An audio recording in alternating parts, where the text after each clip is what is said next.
In a very special conversation, Mr. Ian Bremmer joins me. He is one of foremost political thinkers and scientists from America, and also an author. Mr. Bremmer, thank you so much for taking out the time and speaking to NDTV. Sure, happy to talk to you. we are speaking on a day when the Russia-Ukraine war has actually crossed the 1,000-day mark. Tragic, but true.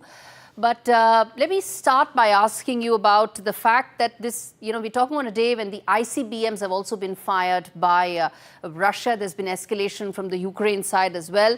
How do you see the next 60 days panning out for this war, given the fact that it's still 60 days before Donald Trump comes and Mr. Biden continues as the president? Well, it's not the first time nuclear-capable missiles have been launched against Ukraine. The Russians have done that with their Iskander missiles, with Kinzhal missiles from the air, from sea over the course of the past 3 years. And they've targeted civilian targets consistently through this war. So the brutality continues. It is a signal, of course, that they're using an ICBM because they want to show the rest of the world that you are risking World War III. That's what Trump has said. That's what Elon Musk has said. And Putin now sees, with 2 months before Trump comes into power, into office in the United States, that what he is doing is playing into Trump's hands politically. He's doing that for the United States. He's also doing that for the Europeans. He wants the Europeans to split up. He wants more Europeans to support Trump, support the end of the war, recognize that they're taking unacceptable risks by continuing to support Ukraine. So this is all performative, and it is meant to demonstrate that Putin has the upper hand here. He's not worried about risk escalation. That's really what we're seeing. Do you think the world is inching closer to World War III right now after firing the ICBMs? No, I don't. I think that the world is in a very dangerous place because you have countries like Russia that are engaging with impunity and taking land from neighboring countries. That was supposed to be a part of the post-war international order that countries were standing up for.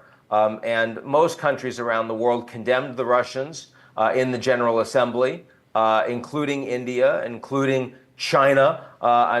Countries were voting to say that this was unacceptable. But I don't think we're closer to World War III. I think we're closer to a lot more people suffering all over the world. People, whether it's the Palestinians or it's the Lebanese, or it's the Ukrainians, or it's the South Sudanese, it's people in DRC, it's the Haitians closer to my country. All over the world, we see greater and greater suffering because there's less interest in providing global governance, global security, and sustainability of our political trajectory. As things stand right now, Mr. Bremmer, do you think there's any possibility of any peace or settlement negotiations to take place now, or will all of that have to wait till Donald Trump comes to power? Oh, it will wait, but it's 2 months. I mean, you said it's been 1,000 days, so that's almost 3 years. Yes. 2 more months of fighting. It's going to be dangerous. It's going to be bloody. It's likely to escalate. But the intention, all of this is with the intention that there will be a ceasefire once Trump becomes president. And the question is, how much will that ceasefire, will the terms of the ceasefire benefit the Russians? Now, right now, the Ukrainians are holding some Russian territory in Kursk. That may or may not continue to be true when Trump becomes president. If so, that will be a sticking point in the negotiations. There will be a question about ongoing security for Ukraine. Ukraine wants to join NATO. NATO countries have been committed that is still on offer at some undefined point in the future. I suspect Trump would be very willing to give that away. If there's no NATO, what kind of security guarantees would the Ukrainians have that would ensure that after a ceasefire and the Russians rebuild, that they don't go and take more Ukrainian territory at some point in the future? So there's a lot of details that matter a lot here in terms of what this ceasefire agreement will look like. But certainly before Trump comes into office, the likelihood of a ceasefire is close to zero. And do you think that the fact that the ATACMS missiles, the green light was given by President Biden right now, that could have been avoided? Of course, one can debate how much it will have an impact in the war, but it gives another fodder for the Russian war machinery to say that, well, this is another round of escalation and we've got to respond.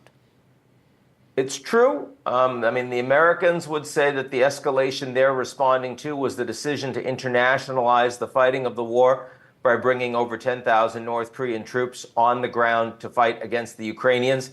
If the Russians can bring in the North Koreans, why wouldn't the Americans bring in Poland, the Baltic states, the Nordics? Those countries have said that under a NATO umbrella, they're willing to send troops to fight for Ukraine against the Russians. That would have been a much larger step of escalation and something the Americans have threatened they would do if these North Koreans were fighting on the ground in Ukraine. They've only been fighting so far in Kursk. Interestingly, the permissioning for the ATACMS launches against Russian territory has only been in Kursk. So I might argue that actually the Americans look pretty weak here. They've been very reluctant to escalate. When they escalate, they do it only in a very narrow way that doesn't have a strategic impact on the war, and it's very clearly communicated to the Russians. So right now, I think Putin feels like he's in a stronger position. Is he? Is he in a stronger position? And how do you see that panning out from a ceasefire perspective 2 months down the line? He is in a stronger position. First of all, his military is performing better than the Ukrainian military on the ground right now. Second of all, the Ukrainians understand that they're not likely to get the same level of military and economic support, maybe not even the same level of diplomatic support in the next year that they've had in the last year. And some of that is because of Trump coming in, and some of that is because of a fragmentation that we're starting to see inside Europe. The German chancellor calling Putin directly, certainly not something that Biden was supportive of. Also, the Italian prime minister publicly opposing the American decision to allow the permissionings of the ATACMS against Russian targets. So for all of these reasons, I think Putin feels like he's in a stronger position. I agree with that. And I also think it means that he might be less willing to accept Trump terms for a ceasefire. He might want to continue to fight for longer and get better outcomes on the ground. I know Trump said that he can end the war in 24 hours, but it is true that occasionally Trump has been known to exaggerate a little bit.